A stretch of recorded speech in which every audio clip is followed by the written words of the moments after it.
Three, two, one, ghost. Hey everybody, welcome to 321 Ghost. I'm your host with a silent G, Kyle, and gosh, we've done this song and dance before. We all know who's here with me. What's going on, Natalie? Good to see you. What's up? It's me, it's Natalie. Hi. Hi, everyone. Hi, Kyle. It's a me. It's a Natalie. Hello. I'm gonna talk like Mario for the rest of this episode. Oh, okay. I like it. I like that energy. I'll take Some it. Italians might find it offensive. My Italian accent is not good. It's about as good as Mario's. Yeah. Well, we're not going to test it here. It's good to see everybody, hear everybody. I guess it's good for you to hear us. I can't hear you or see you at all. I'm talking to the audience right now.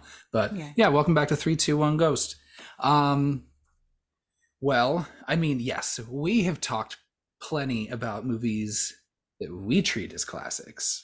You know, we've thrown out some five boos before already into this our young tenure, our first season. I don't know how we're going to be dividing all this up, We'll but call it our first season.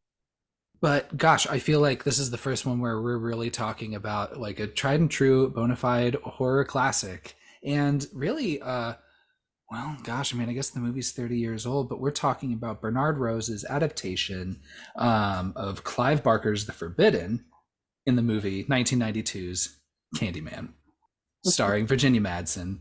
And we've already talked about plenty of our adoration for Tony Todd playing the titular character here. And Industry legend. industry We've said legend. this before. We said it before in our first ever episode, but anytime Tony Todd comes into the conversation, we're gonna remind everybody who's listening. Industry legend. So let's just start right off the bat. Like, you know, tell me some feelings you have about this movie, some history you had this with this movie. I mean, like, we were 5 years old when this movie came out, but gosh, I feel like I've seen it a million times. Mm-hmm. I don't know. Yeah, let me hear your thoughts. Well, I will just come right out and say it. I absolutely love this movie. It was a big part of my childhood, surprisingly enough. I probably for you too. I know we were 5 when it came out. I feel like I must have watched this by the time I was 6 or 7 because it is just ingrained in my brain, but also I was fucking terrified of Candyman. Terrified of him. That his voice, the way that he looks, the way that he speaks, like everything was so scary to me. And I don't like bees. So, or I didn't like bees as a kid. Now I don't mind them so much. But yeah, I love this movie. And I definitely watched it at too young of an age, but it's delightful. Just delightful. Yeah, I How old were you when you saw this movie? probably couldn't have been too much longer after it came out. It's like 6 or Mm-hmm. 7, I would think. It was you know, I guess it's one of those movies I just feel like I saw on TV all the time, or some version of it. I always remember walking past the VHS box at the video rental place up the road from where I lived as a kid. So like I would always remember seeing that. And then, you know, it was, you know, once I started getting into my budding 10s, 11, 12-year old Kyle, like, you know, it was definitely one of the ones I would seek out to watch. It's even if I didn't have the firmest grasp of the social commentary in a movie like this, it was like you said, it's just the shit's just fucking scary. And I do think it's just as effective now. I really Oh love yeah. it's perfectly cast, and Tony Todd Mm-hmm. just That voice, Jesus, it's so Oh, good. Little bit of 3, 2, 1 Ghost trivia, oh, I but have some. the um opening theme song, when you hear the 3, 2, 1 Ghost, the one is sampled by our boy Tony Todd, um, from this movie. I love When he that. asks Helen for one exquisite kiss, the legend gave me the clearest one, and then I could just sample right that, throw that right in there. Please don't sue me. Um, but yeah, so Candyman, even before months before we talked about this movie, Candyman has always been a part of this podcast from day one. Always. And you can't reveal who the other ones are until we get to those conversations, I think should be the rule. Yeah, the other thing about this movie that is fun for me, I mean, I've seen it countless times and not just as a kid, but throughout the years. And I almost feel like every 5 years I notice something different or I gain a different appreciation for it for like a different reason. Like something else stands out to me each time I watch it. And as I, go through life and age and have different experiences and learn more about the world, like the movie just gets more in depth. And that's something that's really special. Like there's not very many movies that I can say that about. And for all the shit that horror gets as a genre and like what people associate it with, because I think it's hard for a lot of people to get past the blood and the guts and the murder and all of that. And I get it, fine. You're squeamish, you don't want to see blood, but this is a beautiful movie. Like it's beautiful the way that it looks.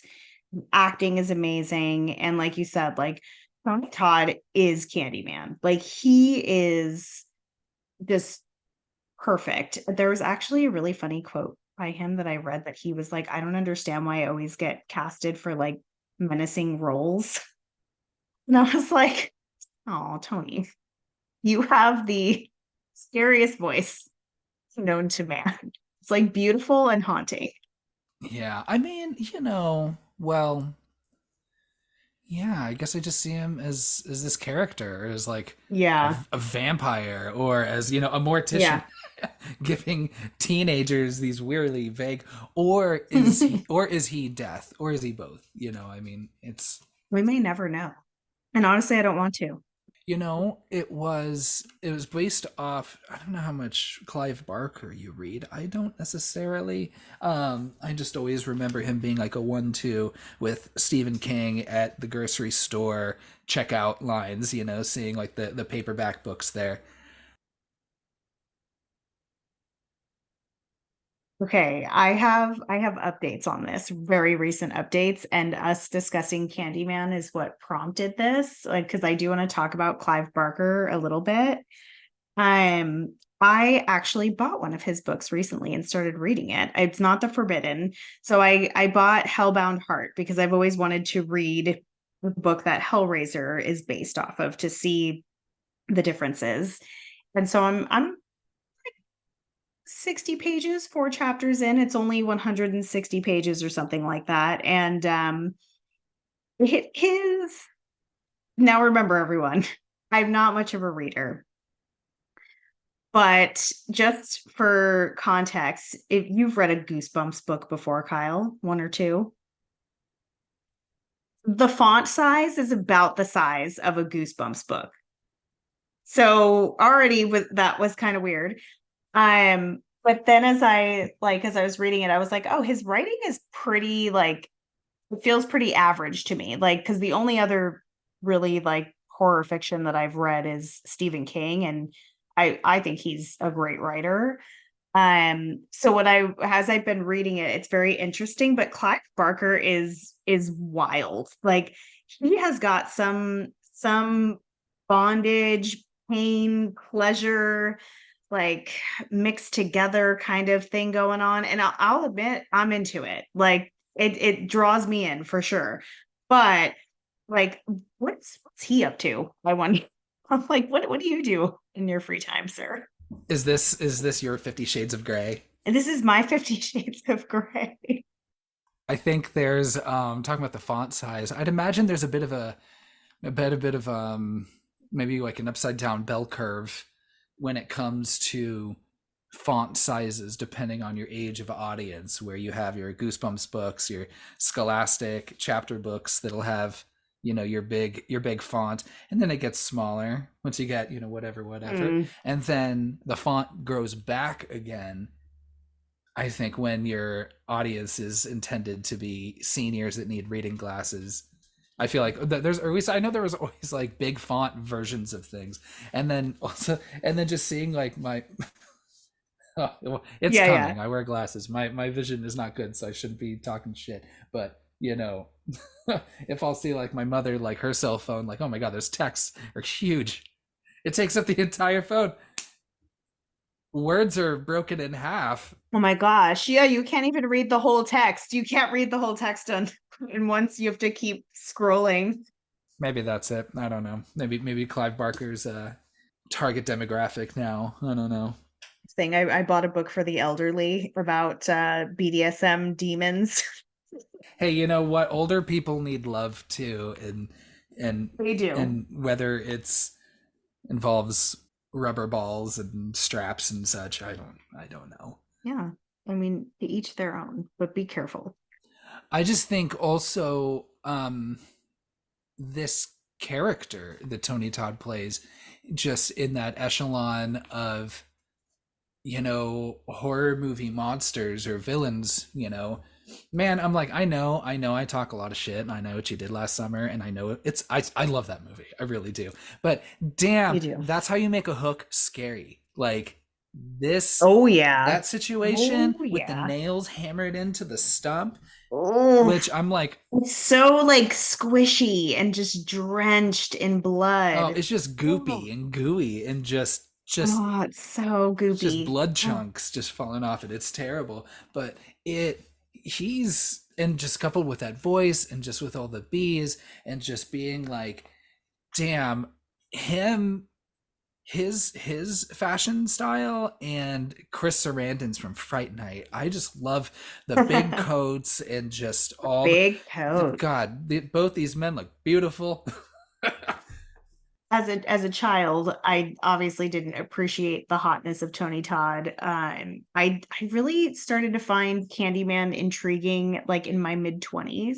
Like I was like, okay, Tony Todd's looking hot. Like even with that bloody hook, like we can just, block that off one eye. Um, but I think he's a very attractive man, and like he's literally just speaking poetry, like creepy poetry. So I'm like, give me all of that. Absolutely. Clearly Helen loves it too. Maybe there was that weird part in the end with the hook, like when he's like going like upper dress with the hook. I'm like, we don't. Why do we need? I had a note of that. Why do we need to do that? Because already you're supposed to, your understanding is that he's been wrongfully, you know, well, not wrongfully. You know, he did have sex with that woman that he was in love Yes, with, he right? did. But so I'm like, wait, does that mean he needs to be like rapey about it at the end? I don't know, but I mean, he's a murderer at this point. well, yeah. I mean, you okay? Murdering's one thing. I think when you get all weird and sexual about it, I think that takes it.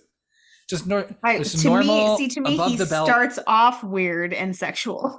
just above the belt killing. Let's be Come on, let's be respectful, everybody. I think what is, I think just compelling about this movie is that well, I do think the extra irony, this movie, let me start over really quick. Hold on. I'm Don't edit that out. I'm tumbling down in the tire before I came up with the game plan. Um this movie, I was just thinking a lot, like it's a lot like Midsummer. It's a lot like some of those, othering foreigner kind of movies, Mhm. and but in the sense where, this guy kind of flips it on its head a little bit, and it's just like, I think it's still, the framework is this idea of this, this white woman from this very white, university, and Mm-hmm. is coming and just barging her way into something that she doesn't understand or respect. And Mm-hmm. it's I thought it's just interesting to think about that movie in the context of, like, we always treat it as like Americans in other countries, but then just also just acknowledging, how much we don't understand each other, right? And each other's cultures and each Mm-hmm. other's urban legends and our stories and the things we take to heart. So it was really interesting to think about that, and then also just the um just the gender aspects of it too, when I'm thinking about in terms of, like, just think about this movie in Barbarian, right? Where, well, one, it's similar, where you have, I think, theoretically a possibly sympathetic, misunderstood, quote, monster, unquote, right? I'm not talking Mm-hmm. about the dude in Barbarian that was like kidnapping people. He's a monster. I'm talking about like the mother, um Yeah. but then also just thinking how hard it is for Helen, where, like, I wonder, she wouldn't have maybe barged in so flippantly if it wasn't for this competition, being a woman and being constantly talked down to, not Mm-hmm. just by all those other weird fuckers at the university, but then also her dipshit fucking husband, Oh, I can't wait to get into Trevor. I can't fucking wait. fucking Trevor. So I just think, and also let me just, also add, the original Clive Barker story, um, for our audience, in case you don't know, I'm sorry, but is based in England, where Clive Barker's from. So Mm-hmm. it's more talking about that socioeconomic class, in that part of the world. Yeah, there's no racial component in his version of the story. But I do think that there is, just for consideration, that extra element that, this movie about white people kind of co-opting and telling this story that doesn't belong to them is also written and directed by, like, a white dude, who's telling this Yeah. story of Candyman, right? So that's why I really appreciate, the folk that made this recent one, that direct sequel, right? Mm-hmm. But I don't know. I just think that I think that, what's his name, Bernard Rose, I think. Yeah, Bernard Rose. Mm-hmm. I think does a great job. I really, spoiler alert, I fucking love this movie. It's Yeah. an absolute classic. Yeah. It's just I think just kind of fun to think about, in the context of that and the Well, other movies that we've seen so far. what's interesting about so everything that you brought up ties into my thoughts exactly of to get real political here or just to focus in on this like this character of Helen because the first time that I watched this with my husband, he immediately had the same thought of like this like white woman going into the projects and just like barging her way in and being like, we'll be fine, and not realizing the actual danger that she's putting herself in and her friend. Um, what I didn't ever think about was so from Helen's perspective, and this isn't meaning that she's correct, but when you talk about being the other, like you said, she's a woman in academia in the early 90s. A woman in academia now is still it's a struggle, to say the least. So for her, as a woman in academia, she feels like she's othered in that way. And so for her, I think she feels this sense of like, no, like I have those issues too. Like the same way that, when you talk about white privilege, people are like, no, well, I grew up poor.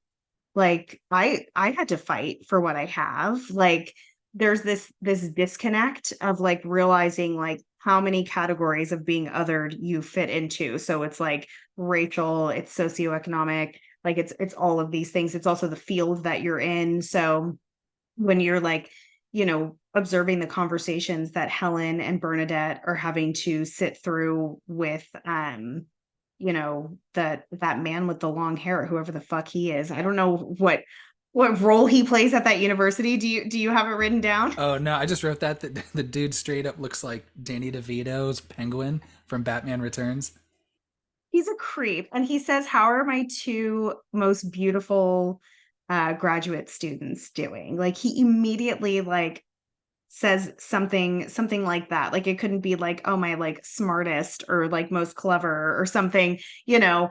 And given they are both beautiful, they are beautiful women. But um to also give him credit when he says like, "Oh, you don't know the story of Candyman." I'm like, "Okay, Helen, like do your fucking research. You didn't know his past like before you started digging into this story. Jesus." Um so yeah. Oh, I wrote down he's like, "You don't know the story of Candyman, Helen?" And she's like, "No," or whatever, whatever. I just wrote down backstory through mansplain. Yeah. So I apologize. I've done that plenty. I The way that he presents it, that's so dickish. So I think for Helen, and here's where like the difference for me between someone like when we were in our, talking about Midsummer, we were talking about Danny, that like if ever if anyone listened, my lack of empathy towards Danny is astonishing. But I don't have the same issue with Helen. I actually really feel quite sorry for this woman, and like I'll as we like walk through it, like I'll dig into why. But at the same time, she has that like white woman arrogance where she's putting herself in a situation that she doesn't understand and thinks that she knows better, and she doesn't. Like it's she's putting herself in a lot of danger being in that place. So, yeah, it's really deep and layered, but yeah, like you said, like the newer Candyman, like you've got a black woman who is directing that movie, and that's already something rare in horror and altogether. So that's exciting. One thing I did want to touch on is this movie. I would consider it a success. It had a $6 million budget against 20, I rounded up, $26 million worldwide, which feels low now, but for 1992, that's a high budget for a horror movie and like for box office too. and then we do know, if anyone reads the IMDb trivia, that at least $23,000 of that budget went to paying Tony Todd for all the bee stings in his I mouth, love because that those story. are real fucking bees. Did you know Those that are real those bees. are real bees? And then I don't want to hear what they did with the bees, but it's they had to specifically be 12 hours old. Yes, I have all this like fun trivia for this movie I love it. um in here. But yeah, that they actually bred these bees for the movie so that they could get them at exactly 12 hours old because they have less venom. So if they do get stung, it's not as powerful as a full grown bee, but they needed them to look full grown. So, and like honestly, would you have fucking noticed if the bees weren't like mature? Like you're like, those aren't mature bees. Like the general audience was going to notice. Yeah, So I appreciate their attention to detail. I wasn't really looking into it, but let's see, where were we? Gosh, it's just, yeah, no, I mean, I think it's a challenge for Helen. I think I do feel bad for her too, right? 'Cause she's consistently being challenged, and then also like clearly her husband is a fucking dickhead and is totally macking on other grad students. Remember, she's a grad student here in this situation too, being married Mm-hmm. to this professor, so already, you Mm-hmm. know, Already younger than him for sure. yeah. So it's just, fucking, yeah, just fucking dipshit professors, man. Just fucking watch it. Stop being such fucking creeps. Yeah, I'm so glad that we picked another movie where we can talk about grad students and fucking theses, theses. Theses. feces. That sounds too much like a, feces. a little bit. Um, but yeah, I mean, I just think of the ways that her just entering that apartment building and just going through, which my understanding is, I did a little bit of quick research on it because Cabrini Green is a real neighborhood Real and a real place. housing project. Those Hmm. towers, which I think it does show in the newer Candyman, like those two towers don't exist anymore. Those were demolished No, they had to they did like a green screen and did like digital imaging of it. because they are still there in the movie. Yeah, I, they do like they do a flashback of it with the can also like if you haven't watched like watch these in order, watch this one and then the requel because it is technically a sequel to this movie. So I think it's very important like both of these movies are so wonderful, but I wouldn't want anything like spoiled. So like watching this one first I think is essential and then watching the second one. Also, this is a total sidebar, but I was also doing a lot of research for this one just because I've seen it so many times. So I was like, I need new things to talk about, even though this is the first time, listeners will hear us talking about this. If you go on TikTok, there are young people, watch out, that are watching like all of these movies that we grew up with for the first time and like writing like little reviews and things on them. And I love it because this one still holds up. Like you've got like 19-year-olds on TikTok that are like, 4 out of 5 stars. They're like, watch this movie. Like it's really good. And I'm like, that's pretty impressive, like for a movie from 1992. Like it's what, 30, that'd be 31 years old. Am I doing math? yeah, that'd be us watching something from the '60s. Yeah. So like it's interesting to see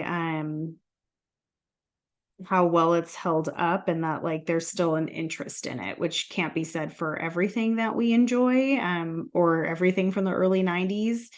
It's yeah, it's so great. I feel like it's just a big praise fest. And the music is so good. Yeah, the music's so good. I was trying to figure that out earlier today at my piano. It's in B minor. I it's so good. I love that whole score. It's so good. Um Yeah. I'll read some awards a little later on, but the score was nominated for something and lost. And we're gonna talk through some of that. But that's one of the things I really think is an absolute strength of this movie. Just like your Yeah. famous just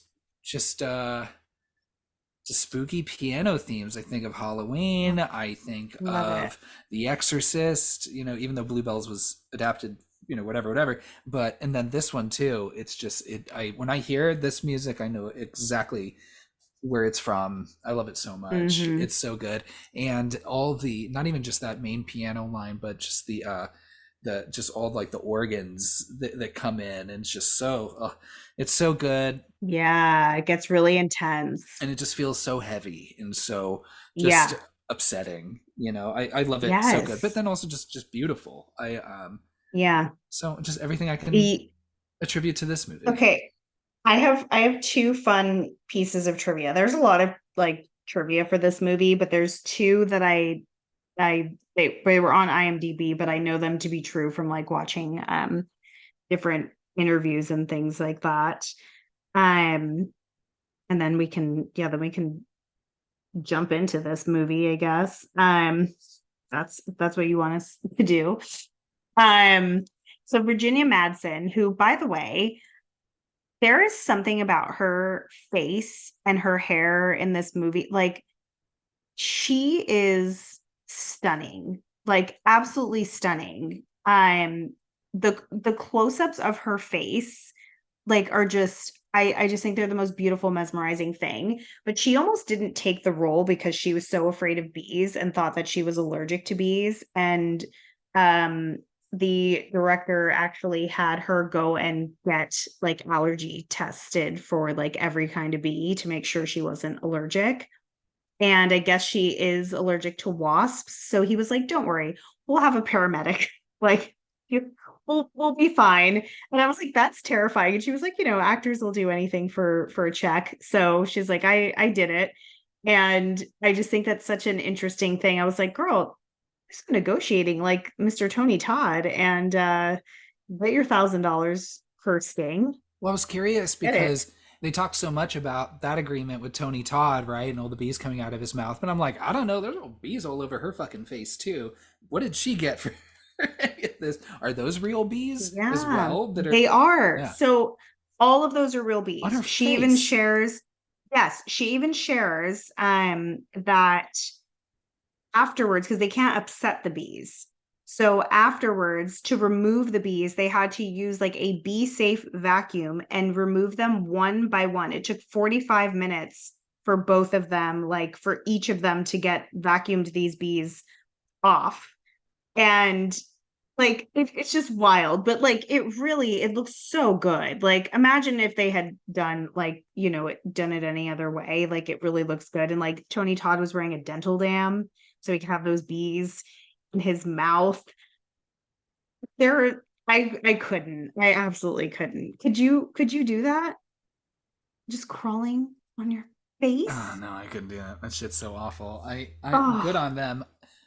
I did think it was so oh, I was gonna say I did think it was a cute touch when they go to Cabrini Green for the first time and they go up to the woman's empty apartment, the woman that was murdered, and they go through the also if I found out that my like bathroom no, mirror does that, moving no, out. moving out, get the fuck out. But when she finds that area with the big painting and then the mouth that's open they can crawl out of, I did like that Mm-hmm. she was like wearing bee-ish colors, wearing Oh like that like yeah. yellow and brown and black lined coat as she's You're crawling out of his mouth. right. I thought that was a neat touch. That is fun. She was just also very well dressed throughout this whole movie. Oh my God, so good. Yeah, her wardrobe is chef's kiss. And um so I can't imagine anyone else like in the role of Helen. So I'm glad that she got past the bees and like thank goodness she did. But the other interesting thing that she did for this movie is they actually hired a hypnotist to hypnotize her for the scenes where she's like being like in Candyman's like thrall, basically, like that Dracula style thrall. Um, and so when they do that like Morticia Adams lighting, where they kind of like put that light over just her eyes, you know what I'm talking about. Hopefully there's some Adams Family fans. When they do that lighting, she actually is hypnotized, but then at some point she was like, "This is freaking me out," and she didn't want to do it anymore because they had like a trigger word to knock her into hypnosis for the scenes that she was with Candyman. So that's why she actually like that sleepiness that she has, like the way that she responds is actually her being hypnotized, which I think is just the most wild thing. I would not. They put that poor woman through a lot in this Oh yeah. movie. It's like we Yeah, are they going to did. fuck with you. We're going to draw bees on your fucking face, and we are going to fuck with you mentally and emotionally. And Yeah. but gosh, I mean, but she's so good. She's like, we're just gonna cover you and just spatter you in blood all the time, Yeah. and put on this put on this headpiece. Makes it look like you're half of you melted off. Yeah. Yeah, she's absolutely great, and I and that's the thing. It's like yeah, you that empathy piece. You feel like you follow her, even though you're like, like yeah, she really shouldn't be snooping like that. She really shouldn't be. And Yeah. though I'm again just going back to the academia bit.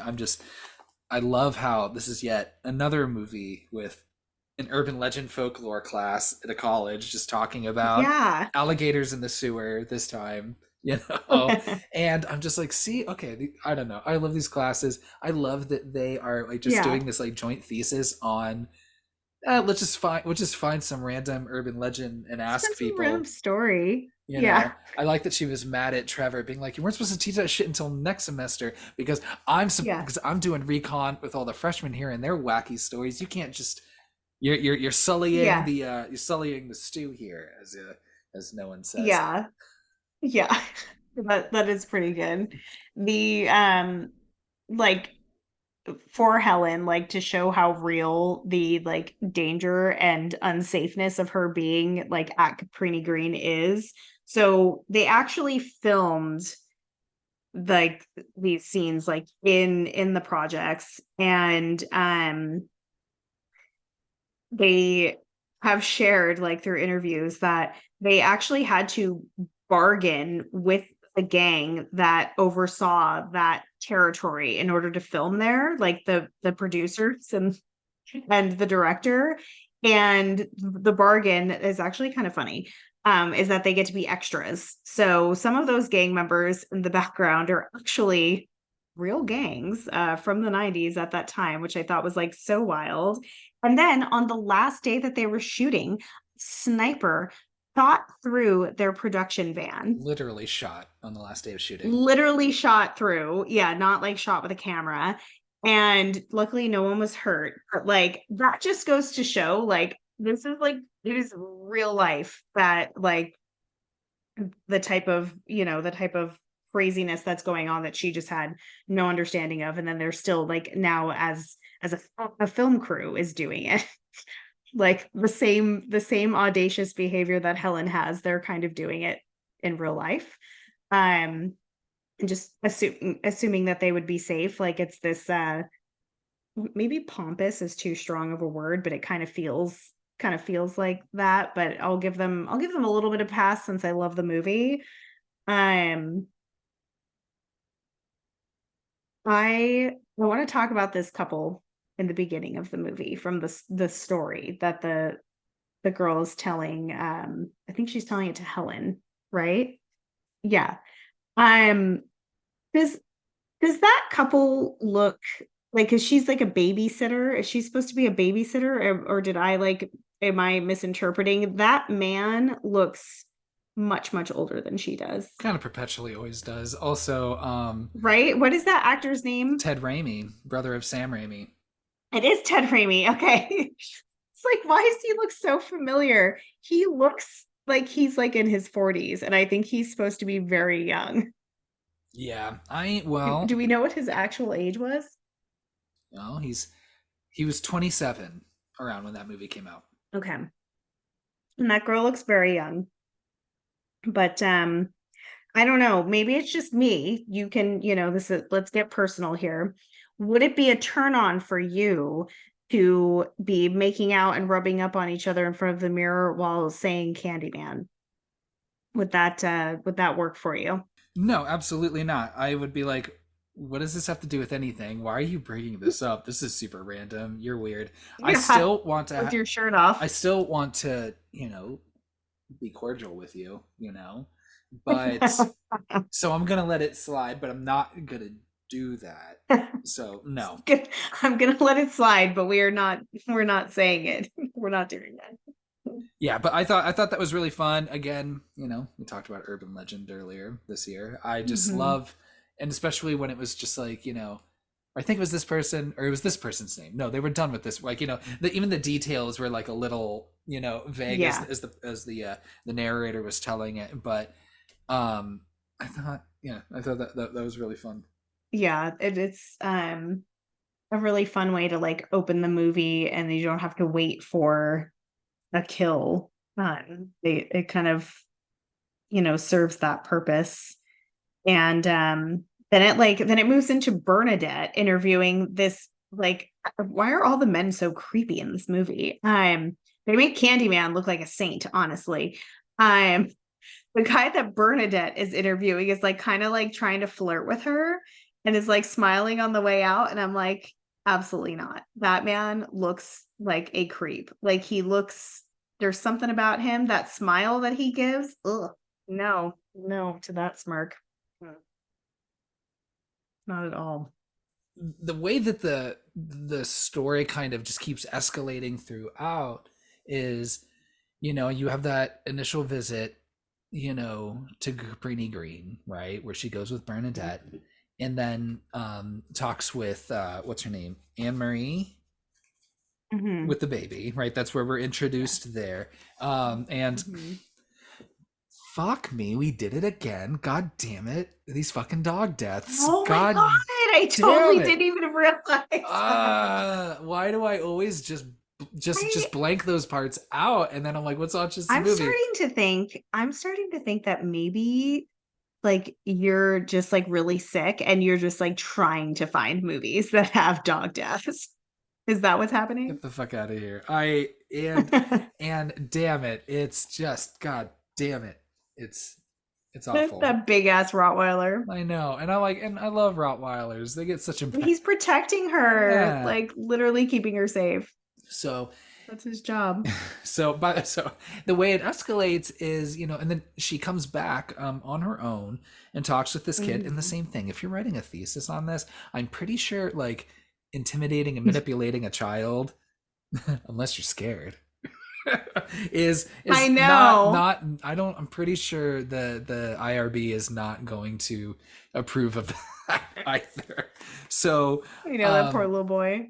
so she goes, and then on her way, or she's like, can you show me where Candyman is?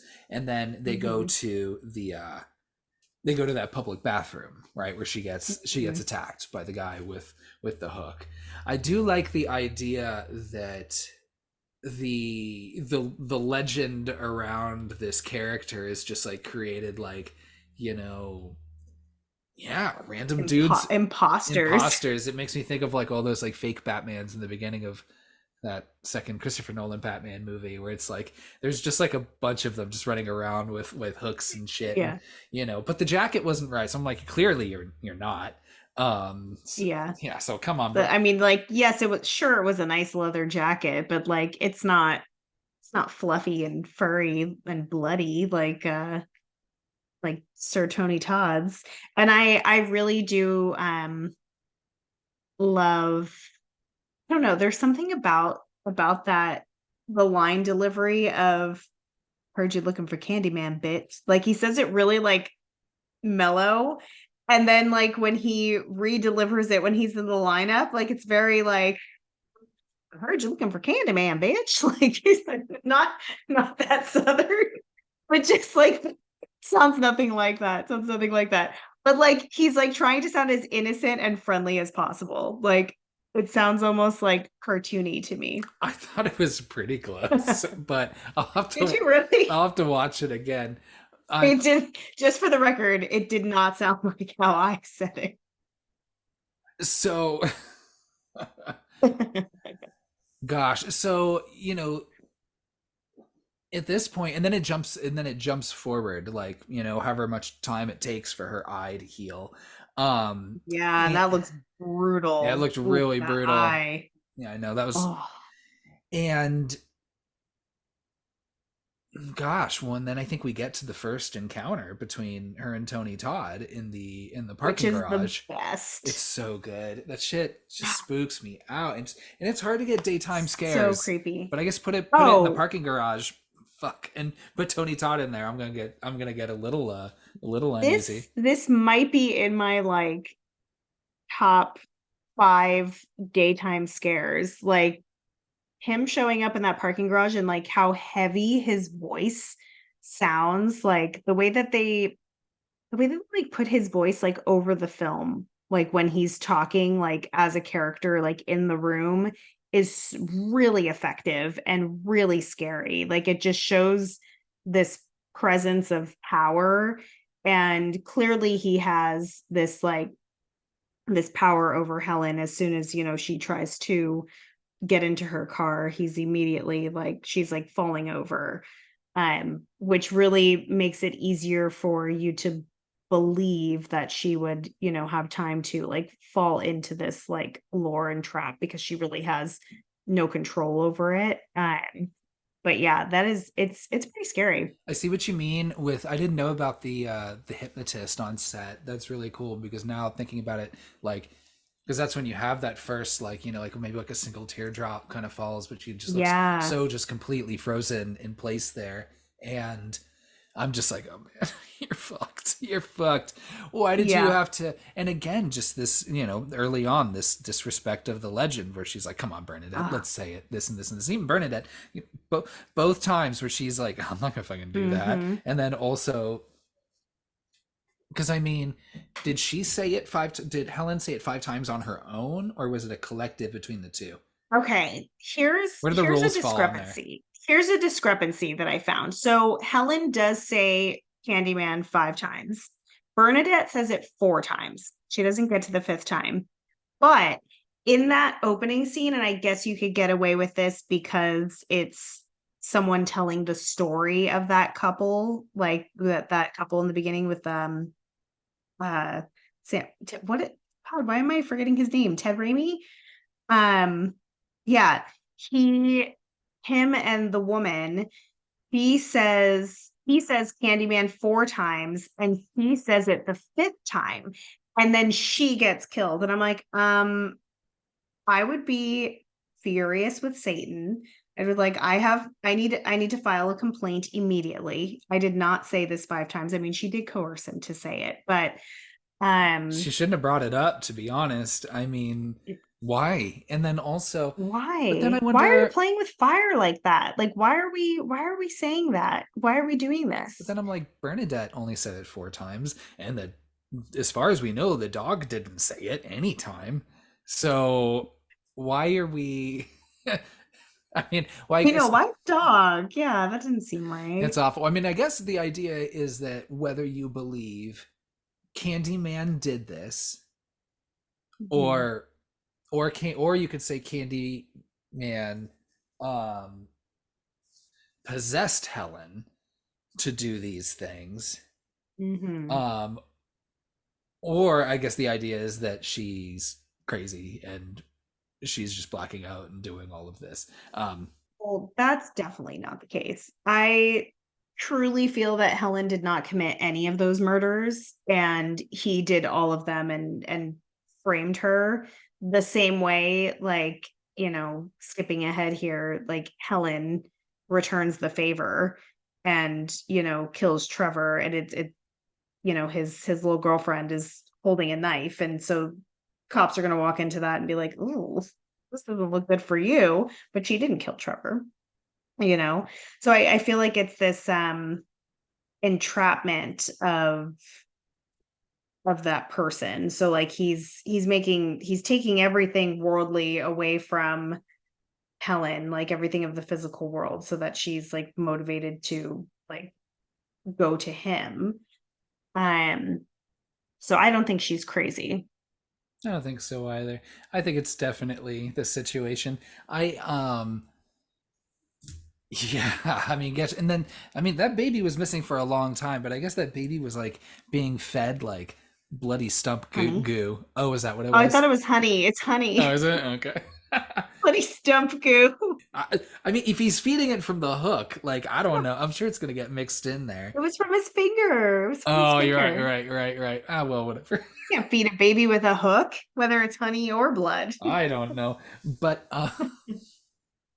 so yeah, that escalates pretty quick where she wakes up in that apartment, and man, Yeah. that's a real reaction from Anne Marie, right? Where she just starts flipping out, Oh, because right, wouldn't you? that is That's an authentic performance. Vanessa Williams, not the singer pageant queen. This actress Vanessa Williams who plays Anne Marie. She is exactly, I think, how any mother would react to that situation. Like she is fucking raging. Like, and honestly, the only thing that I think she does wrong is you can't kill Helen, because if she did take the baby, you need to know where he is. Like, don't kill her. Don't kill her. My Beat the thing shit out of her. my thing is that Helen gets these visions of where the baby is and knows where that room Yeah. is, and she doesn't say Yeah. anything to anybody about it. Like I'd be like, hey, I don't know if you want Oh, to just check, I'm getting these visions of maybe this is me coming to, but the baby, you have to go through this thing, it's the apartment next door to the one where yeah. what's her face got killed. I'm like, why didn't you say anything the whole time? That didn't Yeah, make any sense to me. But um that's true. I mean, she was distracted. She had a lot going on, a lot on her plate. yeah. And she gets out of jail, Trevor Mm, wasn't there that night, wasn't able to answer that no, call, missing. which I'm just like, fuck. Okay, here's the fun thing about Helen. She fucking called that shit as soon as she saw that girl. She looked at the expression. She said she's blushing. She can hardly look me in the eyes. Like, she called it. She knew it. She used her intuition and she fucking knew. And when he said, "You don't really think like," and she's like, "No, of course not." But I'm like, "No, you feel it. You know it's happening. Fuck him, fuck that girl." Like it is definitely happening. Yeah, so he's not home and she asks him again, like when she's in the bathtub, where where were you? And he's like, "Oh, like I was here fast asleep." And I'm like, He was like, I'm here "You're fast asleep. And then also, I thought you were out with Bernadette. So he adds this like extra thing where I'm like, okay, bro, you could have just left it there. But now you're adding some like extra, yeah." like, well, I thought. So I'm like, oh, okay. Get the fuck out. Yeah, he's basically saying like, "I thought you weren't going to be home Mm-hmm. all night, so obviously I was out all night." Like that's he's almost like giving himself more guilt there by saying that. He could have just left it. Um yeah, what a piece of shit. Real piece of shit. So, Yeah.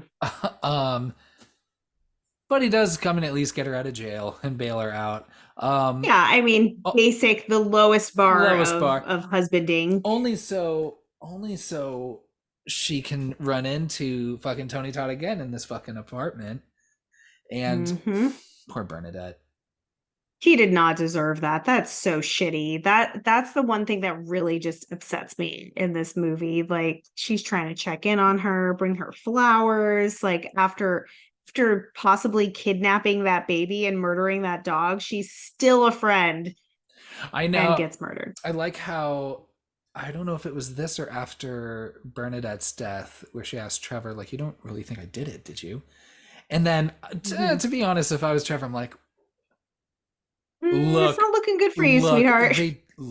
they did find you just covered in blood and a dog's head chopped off, and the baby missing. I don't, Yeah. you know." It's all signs point to who else would have done this. Yeah, like, look, I'm here, but you're not telling me about the candy, shit. So I'm like, I don't know. Yeah, she doesn't even like, I mean, at that But point, also fuck do you Trevor, even need to so talk? Yeah, but I'm like, at that point, do you even need to talk about Candyman as if he's a mythical figure? Like, could you just be like, there's this man, he's been following me, like he's been trying to like kidnap me or something, and like I think he's trying to frame me for these murders. Like, lay something out there. Like you don't have to say that he's invisible and only you can see him or something like that. Like, just try. Try to say something, you know? Yeah, so Bernadette's murder then throws her into a completely different level of um not even like okay, it would we have done this if someone got caught murdering someone and they said they blacked out? Would she be institutionalized and strapped down? Like we've all seen like serial killer documentaries and things like that. Like even think that they're treated that poorly. So I don't know if that was a point that they were trying to make, like about like this woman being treated as though she's insane and like a danger when we're not really sure. Like it seems like she blacks out and becomes a danger. Well, I don't know that this watch I really like process that differently. I mean, I guess if you are still believing that it's Helen that's doing all of this, I mean, I don't know. You leave her alone for just a minute with with the doctor. She gets out of her restraints, No, right? And that dude gets brutally murdered. That was a great one too. That was it super fun. is. I know when she well, especially because they catch you off guard so much where he's just like looking at her at the desk like, yeah, nothing's happening. Like you said it and nothing's happening. And then all of a sudden just that hook. Oh, Comes up right up the behind. grunting. Ah, Oh yeah. It's so good. Yeah, it's pretty good. I don't know why he flies out of the window backwards. I always thought that was a weird unnecessary effect. Like it looks super cool and fun, but Again, like I Batman, d- super why? cool. Yeah. I love that. It looks Yeah. so cool. And Yeah. another time jump there where she finds out that she's been there for a month, Yeah, like whole sedated. month. That's wild. But also, okay, a month feels like a long time from the perspective of the mental institution, but does it feel like a long time from the perspective of Trevor having this fucking girl move into their place? Does a month feel long And enough? you're already repainting. Sorry, I'm yelling. Yeah, and you're And already. you're repainting it fucking Pepto Bismol pink? Yeah, it's pretty rough. Fuck out of here. Like I oh, when she walks into that condo, it is so good. What does she say? Get the fuck out of my house or something. It might be one of my favorite scenes of the movie. Yeah. Virginia Madsen just fucking owns the everything, just the Oh. look in her eye, everything that she Oh. says. It's so good. It's yeah, her expression literally tells you everything that's running through her mind. It's really good. And Trevor looks terrified, Good. but his girlfriend is not a great actress. She's probably the only person that isn't like the greatest actress. Like her crying isn't the most convincing, but she's scared. Like she's she is so scared, and she should be. Honestly, I it's really good. Her what is she like? She's like when she's holding the phone and she's holding it out to her, and she goes, "Go ahead, Call them call." I'm like, no one's reaching for that phone from her hand. fucking Like, don't put yourself in danger. fucking Stacy. Stacy, that's her name. I forgot. I keep forgetting her name. I love that she has the most like basic like 90s girl name. Oh, Stacy. Fucking Stacy. So Helen goes, um, back to Cabrini Green, finds Candyman, finds the baby, and the Candyman, and then he makes this offer that, well, okay, look, the whole point. What's the point of blood if or not for me to rip people from groin to sternum and just have it spread all over the place? Yeah. What is what is the point? Yeah, So he just it's yeah, he says like what is blood for if not for shedding? I don't know, keeping us alive, if yeah, running through our bodies, yeah. It's actually like kind of the point of blood is to just not. like to not shed. Yeah, like it's meant to stay within, really. So so, but then he's like, so figure it out. Even though I'm just kind of like, well, hold on, okay, that dog was innocent, Bernadette was innocent. I mean, I think it's enough innocent blood's He been. says it he says shed innocent blood. Oh, okay. You're saying like he's we've We've made we've made already, the quota. yeah, we've already We've hit the shed quota of blood. innocent blood. Um, Gosh, and then yeah, then there's that whole creepy part. I like that she finds him sleeping and very Dracula Why like. is he sleeping? Isn't he a I ghost? know, right? I have a note there. I was like, is he actually sleeping or is he doing that to like lure her in? I like that his like sleep breathing is like still like very echoey and heavy. Yeah. I thought that Yeah. was that was a fun touch. But yeah, and then just it gets weird. You have, of course, the bees all over her face and then his mouth, and then I'd mentioned this earlier, like, okay, don't need to get weird with like the hook going up like her dress, man. Like, okay. Okay, this might be a hot take. This Okay. might be a hot take. Uh-oh. But I'm gonna put myself out there on this Oh one. boy. I I think okay, how do I start this without sounding totally gross? Okay, so clearly you've got like this shining situation where he's like, it's always been you, Helen. Like it literally like reminds me of The Shining, right? So like it's implied that she is like, we've got some sort of what's the word I'm looking for? Not resurrection. She's part of this bloodline or something, or Yeah, she's part of this bloodline of this woman, that possibly that he she's found. ancestral, whatever. Yes, yes. Yeah, like or like, a resurrected soul of this woman, right? So in my mind, I'm like, oh, like is there romance here? Like is there like a past? Like does she feel it? So like my brain, my 50 Shades of Grey brain, like starts working like in overtime and I'm like, oh, something's going on. But in true like Clive Barker storytelling form, you get this like promise of like one exquisite kiss, and then it's full of fucking bees. Like, absolutely not. We couldn't have done one regular kiss. Imagine how hot that would be if they just had a regular kiss, like her and Virginia Madsen and Tony Todd. Yes. Yeah, yeah, Yes. you're right. So I excuse the hook up the dress because I'm like, maybe it was consensual. Definitely wouldn't want the hook. Like maybe use your other hand.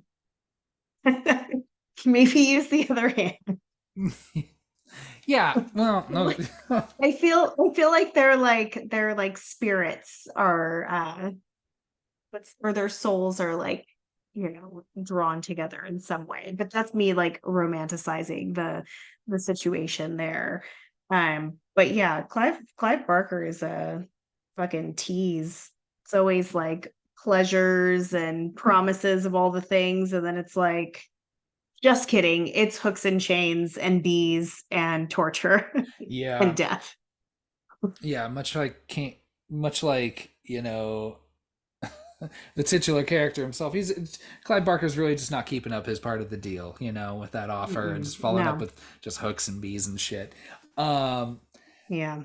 yeah, I don't know. So Helen starts hearing wakes, comes to, sees like, yeah, it was always you, Hmm. this and this and this, and then here's the baby coming from the pyre outside. Oh, So what a terrible situation. she goes and just continues with the hook that she found. Yeah. and and I'm like, this kid that we saw earlier, though, it's kind of interesting. I don't blame this kid that much, but I thought he saw her pretty clearly. It was her going in, Me but too. then sees the hook and goes, up, it's him, come on everybody, let's set this shit on fire, we saw him. And I like how quickly everyone's just like, yeah, hell yeah, okay, we'll Yeah. just set something on They fire. buy in real quick. But I also think that, again, just not being respectful when Helen broke her promise to him about getting him involved in shit. I'm sure he's thinking like, Hmm. the second I fucking I'm gonna set your fucking ass on Oh, fire. payback, bitch. I want to fucking Payback. Yep, no, it was him. I swear it was him in there. Just him. No Just one him. else. Yeah. So when she crawls out with the baby, he's like, oh shit. I didn't know they were in there. This is awkward. This is awkward. But I thought that was oh good, yeah, the baby lives. That's good. Though the baby shows up as an adult in the new one, right?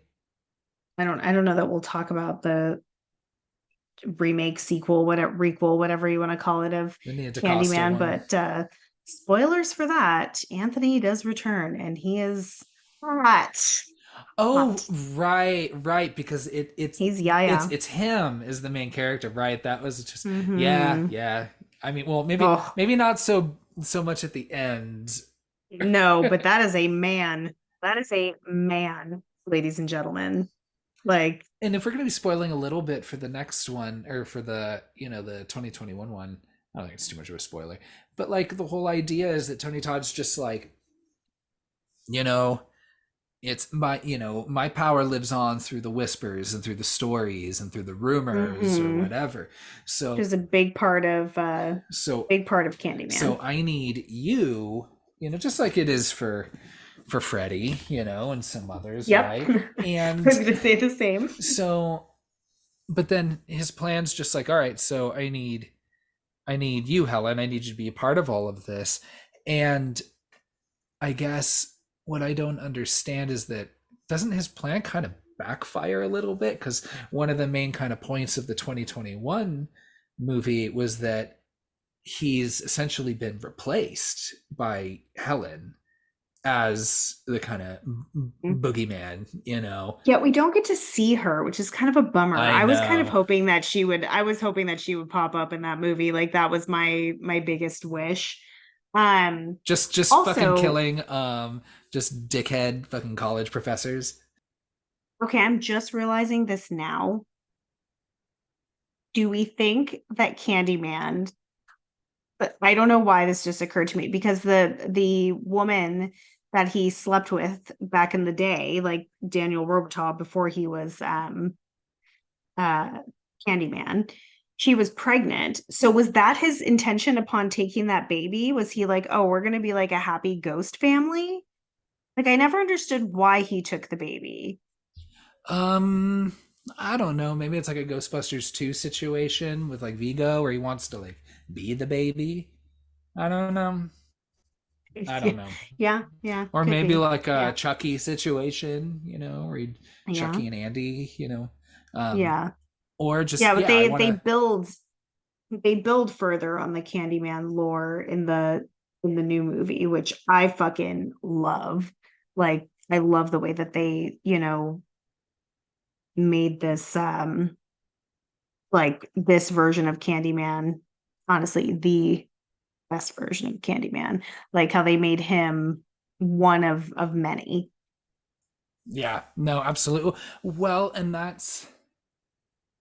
I forgot where I was going to bring that up earlier. I think it was the attack in the bathroom. And so, are you led to believe that this person that attacked Helen in the bathroom was also responsible for the murder of the at the beginning? Something Oh, Rose, of Ruthie Jean? Ruthie Jean. Yeah, are they, or is it? I mean, I don't know. I think everybody kind of, and that's the idea. Is like everyone kind of has their story of Candyman, or they're just attributing every violent thing that happens in that Yes. area just to Candyman, the ideal of Candyman. He is very much like Yeah. Batman in that. Oh, another fun thing. Well, not fun because it is real life. But another fun fact, Uh-huh.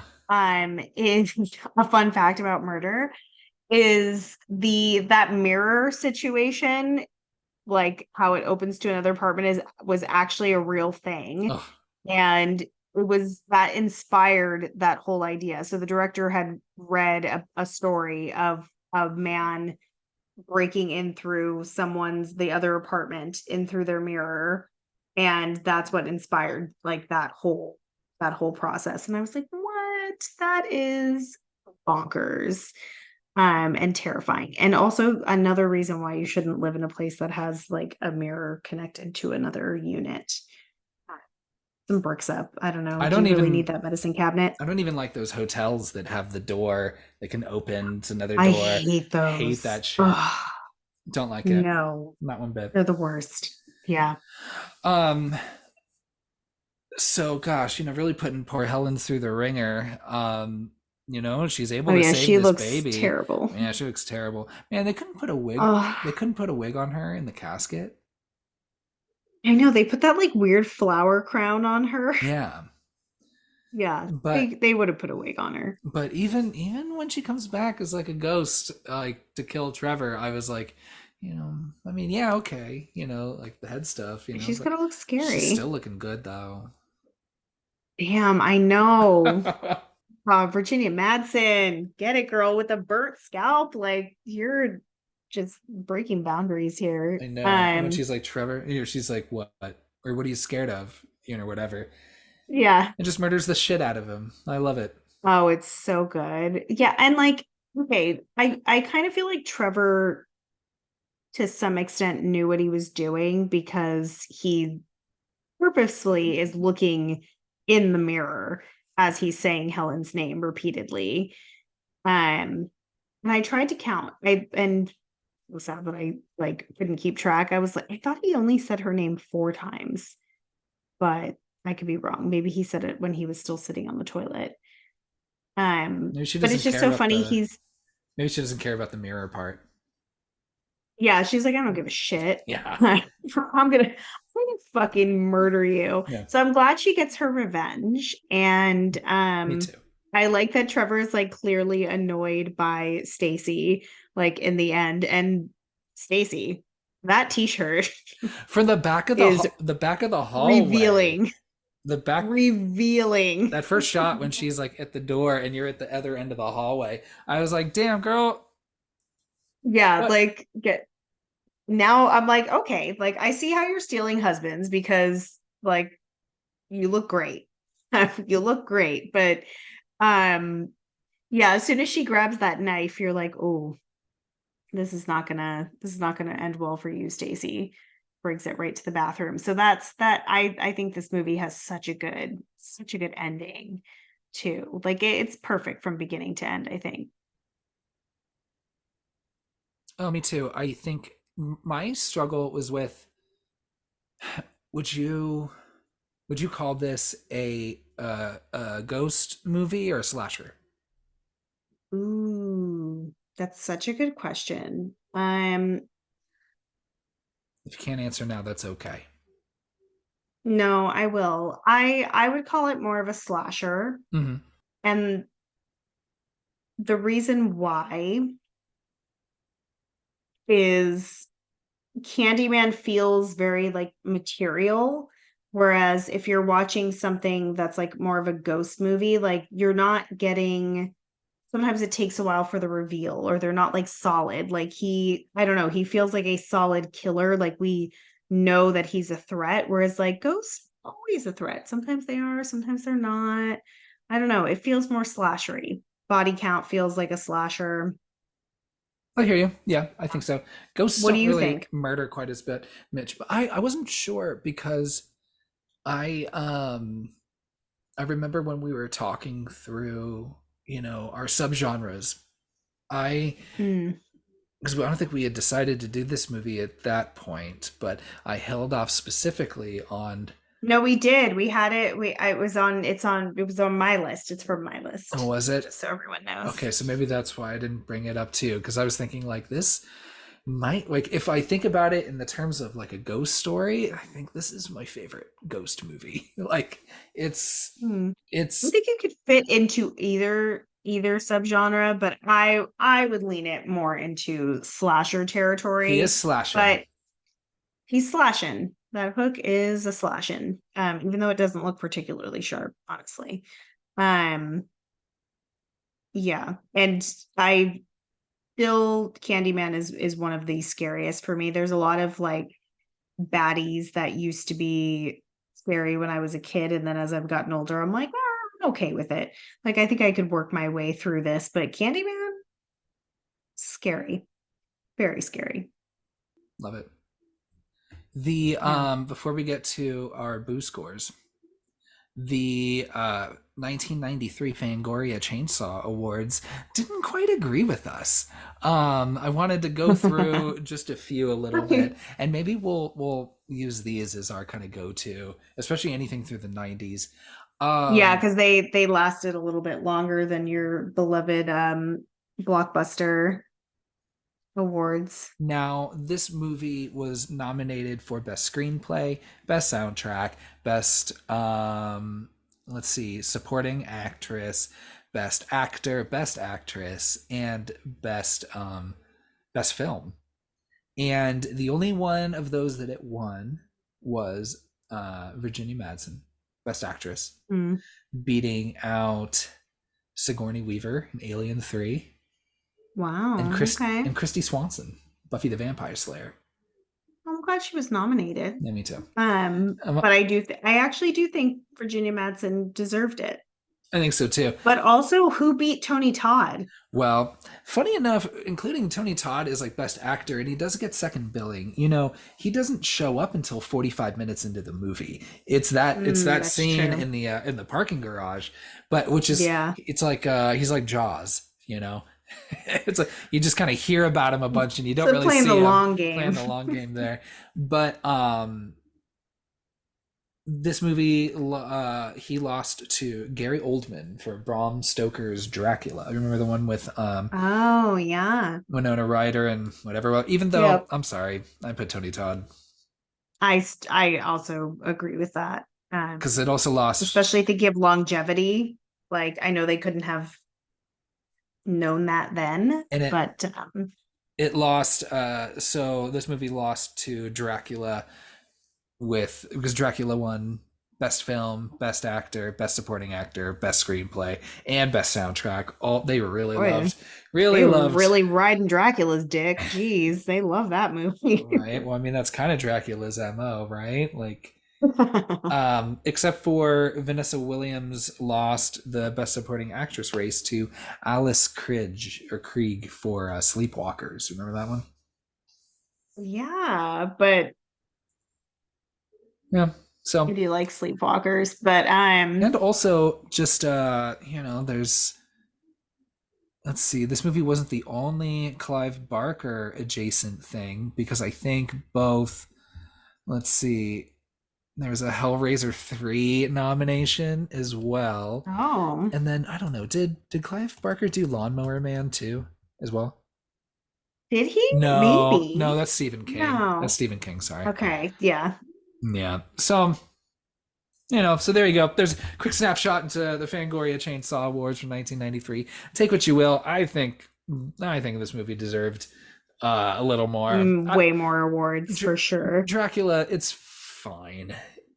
It's weird. I haven't watched that in a really long time. And then when you brought up Lawnmower Man, I was like, whoa, I haven't seen that movie in a long time. I don't know how well that holds up. So before we get into our booze, anything else we want to talk through?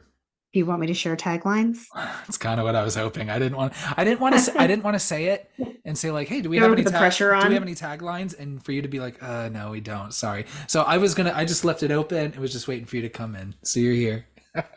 Okay. So this movie has four taglines, and I kind of feel like there could have been more, but it's okay. It's okay. So I think the most boring one, so I'll start with that. And honestly, I don't view these as taglines, but one of them is from the chilling imagination of Clive Barker. And I think there's a few like Stephen King movies that have that like on the poster, but I'm like, if you put that, I'm still gonna need a tagline. Like I'm Yeah. gonna need a real, right? Like you're gonna need something fun to go with it. So we'll get that one out of the way. Um, we've got we dare to say his name. Whoa. We dare you to say his name 5 times, Hmm. which sets you up for a little bit of the story. Also, I'm off to the side of that one. I do like that this movie creates its own like scary, spooky activity, like Bloody Mary type of situation for the kids, for the kids to fuck around and find out. This was the one. It wasn't Bloody Mary. It was this where when it was. I just remember like my cousins running around the house or wherever we were, if we were, and then just running to the bathroom at some point, going in the bathroom and just saying it, just Yeah. or trying to. I don't know if I ever did. I just don't because I knew better. I don't fuck with that shit. Yeah, I think I did Bloody Mary because it was such a vague concept that I was like, You're I'm just scared you're of that just you're just shit. bloody, whatever. Yeah, but like when it came to Candyman, I was like, oh no, I've seen what he's capable of. It's not gonna happen. Yeah. Um, this one that says Candyman, Candyman, Candyman, Candyman, dot dot dot. Don't say again. I'm assuming that's a typo and it's supposed to be don't say it again. It again. Don't say again. You could say, I think saying don't say again is that grammatically correct? It might be. It sounds awkward though. Yeah, it sounds a little awkward. And then the last one, which I also have problems with, you don't have to believe, just beware. You do have to believe, Well, right? I mean, I don't know, but if you have to be aware of something, I mean, you gotta kind of believe in it a little bit, right? Like, Yeah, I get, but like the whole point is that you have to believe that he exists and like tell his story and all of those things in order for him to manifest. hmm. So, I mean, I feel like you have to believe. So, I would say We Dare You to Say His Name 5 times is the most fun one because they're like challenging you like after the movie Yeah. or even before you even see it to to take a chance. Mm, no thanks. I will not take that chance. Never done it. I've never done it. I've never said it 5 times. Mm-mm. So there's your taglines. Let's go into the boo score before we wrap up. Do you want to go first? Or do you want me to? I think you gone first with the last couple ones. I don't know. How about I go first because I did put this movie on my I list. love how people have to listen to us figure this out loud every single week. I know. We didn't plan. We didn't plan. It's No. more organic that way. Yeah. We're having a real conversation, folks. Enjoy it. I picked this movie, so I am going to give it my boo rating.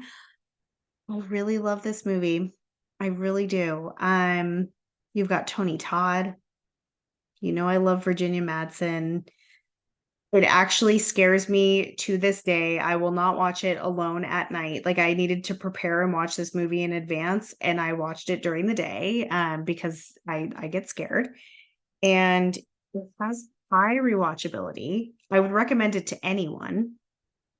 I'm giving it 5. I'm giving it 5 boos. I love that. I feel good about that. I feel good. I How about you? I love that. Um Mine was teetering on two different scores Ooh. depending on, and honestly, depending on what your score was. Ooh, that's I was interesting. like, I want to hear what she So says. wait, does it go up or down depending on my It score? goes up depending on your score. Ooh, okay. I am going to, just as I've arbitrarily awarded booze to things and given reasons for why things get less booze and then just backtrack on that immediately, um, I will use a special waiver Ooh, a that I'll waiver. submit to it to the HR team or whoever. Now, because remember, I said that Halloween would have been an absolutely perfect movie. It wasn't for that dog death. And I was thinking, man, is this Ooh. going to keep this movie at a 4.5 for me? Am I gonna But let? would you give Halloween a 4.5 because of the dog death? Well, and that's what I remember. I think that's what I said was like, fuck. You just said it would be a perfect movie, Yeah, if it wasn't for the but I dog don't death, think you actually put it. I don't know if you put it in terms of booze, I don't think I did but I'll either. let you decide. But I'm gonna wave on this, and this movie is absolutely perfect. I love it. I will recommend it to everybody. I will watch it over and over again and not get bored with it. I think the Hmm. music, the vibe, all of it, and just like is like a ghost story and as a slasher and as like a cautionary tale and as like a mystery. It just works on so many different levels. Um, this movie is absolutely a 5 boo movie for me. And Look at that. This is this, the first the one first that we one, both gave 5. Yes. I was kind of prepared for that. So I think we will, for until we come up with a better name for it, Candyman, we're going to have to, I think we should award a platinum boo um, for when both of us land on 5 boos for a movie. A Uh, platinum a boo. platinum boo. I love that. Yeah. I think, gosh, this movie is so Platinum good. boo. I love it. Yeah. One thing I wanted to be really cute about at the end was so, okay. You It, want to be really cute about. in a Zoom call, when you have it, do you see you see yourself in your little square too, right? Huh? Does that count as talking in your reflection? Ooh. Because throughout this whole episode, I've been How many keeping, times have we said it? You was that what you've been writing down the whole time? yes, You've been tallying? I've been tallying. I said it more than you did, huh? Oh, absolutely. And also, Were you trying not to say it I because you were I counting? was That's cheating. it was, Damn but it's you. so funny. So okay, so you said it 20 times. Wow. There was a while there, but it's really So funny many times. because whoever listens to it through, you are like teetering at like 3 for such a long time. And I was like, oh my God, we're going to do it. This is awesome. Because what I was thinking was, are we going by collective rules? Because if both of us can get it under, that would be pretty impressive. But I thought it was funny how even when I knew, I still would fuck up. So if anybody wants to go back now, knowing what they know now, and listen to the episode, good on you. And also, you'll hear me almost say it a few times and stop. Did you pause? And I will just keep calling him Tony Todd. I say it 4.5 times. I get so close. There was because I do say it, and then I say Wow. candy, and I stop once. I'll count that as a half. Um, and it's funny how even when I knew, because there was a while where I was writing on just one, I was like, I'm just going to say it once because I have to say the name of the movie. That's true. And I was like, and Mhm. even knowing what I knew, can I go the whole time? But I fucked up. So, Wow. but if we're going by collective And rules, then we're fucked anyway. So, also there's like a real life mirror behind me. You can see that I can see in the camera of the Zoom. So if you don't hear from me tomorrow, yeah, not good stuff. I can't believe, wow, 20 times. How excessive. I you just start rolling it out towards it, especially when you were going through the the timeline. tagline, Yeah, you were like tally, tally, tally. that's what I was doing every time. It was pretty good. So, well, I'm good, I think. Wait, did you count the time that you said how many times we say Candyman? 21. Uh, you're not paying attention because I didn't say it then either. You didn't? What did you I just say? said the word or the name. Yeah. Wow. Okay, I'm gonna have to go back and listen to that because I don't believe All you. right, everyone go back and make sure. Let's see if my in time count is as good as, yeah, I don't know, Mm. whatever. But yeah, this movie is fucking five boos. It's so good. This movie is an absolute classic. It is perfect.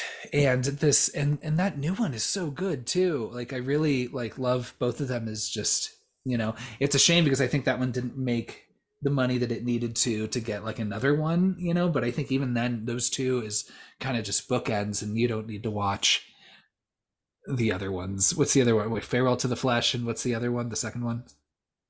Day of the Dead. And that's it.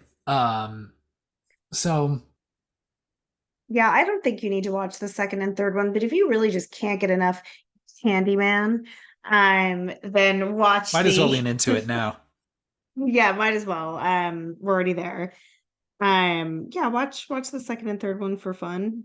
Think that the problem is they're not free anywhere, I don't think. I think oh no, that's not true. I think if you have HBO, or I'm sorry, if you have Max, Whatever they call it. And by the time this is released, yeah. Yeah, who knows? Yeah, it's a platinum boo. I like that. yeah, I like that. Um, hmm. Anything else? Yeah, I think one last thing. This will be the first time that I've ever tried this, but I'm really glad that we agreed on this movie and love it so much. And it platinum boo because next week we're gonna be maybe a little bit more butting heads. Like not as much as you'd expect. Um, because I've thought through this quite a bit, but we're gonna talk about Hereditary. I love it. That'll be a good one. We I think it'll be a good one. we can agree on Toni Collette. She's so beautiful and so Oh, wonderful, and she's absolutely. And incredible. I objectively I do think that it is a good movie. Um, but there's a lot of feelings and I'll save them for next week. But very, very excited to go from such a praiseful conversation to maybe one where we don't agree as much. And there are no dogs dying in that movie. So That is true. already a one up. Yeah, we'll start with that one. We're really looking forward to everybody, just taking the reins with us and riding out through the rest of the year with us. We're very excited. Y'all are, Yeah. I don't know whether you asked for it or not. So take care, everybody. 3, 2, 1, ghost.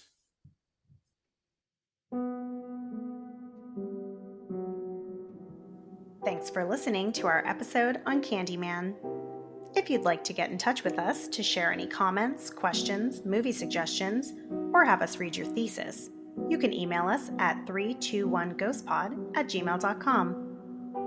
You can keep track of what we're up to by giving us a follow on Instagram at 321ghostpod. And of course, we would appreciate a follow and a 5-star review on whichever platform you're listening on. Hang out with us next week when we chat about 2018's Hereditary. Thanks again for listening, and let us know if you're brave enough to say Candyman 5 times in front of the mirror. Excuse me. Let us know if you're dumb enough to say Candyman 5 times in front of the mirror. That way, we can stay far, far away from you. 3, 2, 1, ghost.